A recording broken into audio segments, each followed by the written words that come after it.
نن یو خان شهید تا وژلی و نن دا ګرد خان شهید دی نن دا ګرد خان شهید دی نن د پښتانه تر ټولو لویه مسله دا ده چې دی پر خپله خاوره اختیار نه لري کم افغان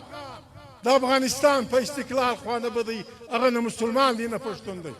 هر څوک د پاکستان لیوني به په دې ځان پوه کوي چې دی د افغانستان ازادي نه ومني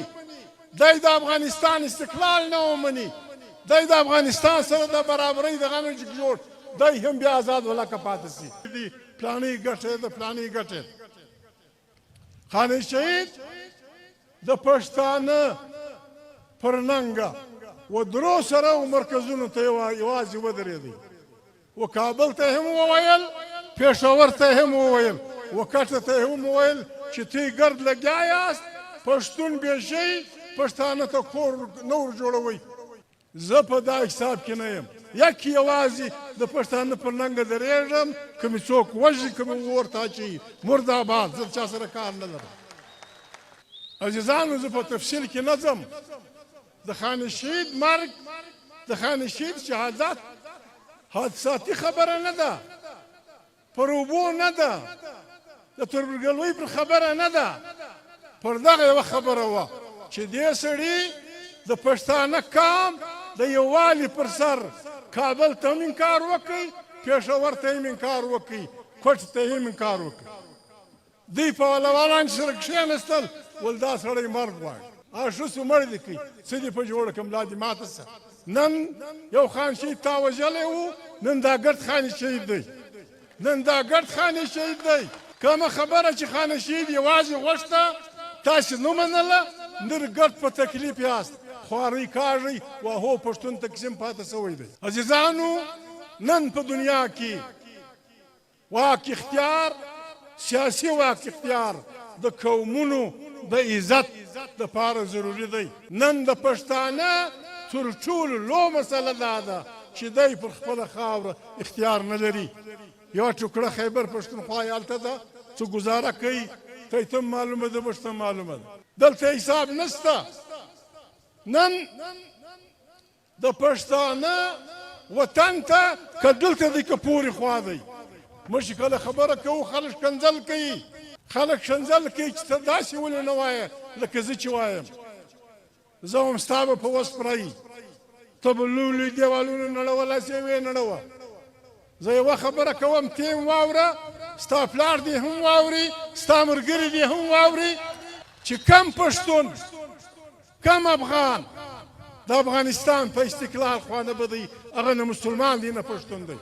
هر څوک بدر دې ځایه زموږ دا وایو افغانستان د افغانستان استقلال د افغانستان ازادي دا د پاکستان د ازادۍ سره تړلې ده د پاکستان لیوني به په دې ځان پوه کوي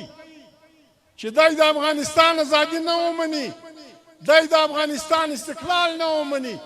دی د افغانستان سره د برابرۍ دغه نه جوړ دی هم بیا آزاد ولکه پاتې سي بیا به د پاکستان ازادي هم نه وي بیا به د هېچ ازادي نه وي په وطن کې به یو لوبه دی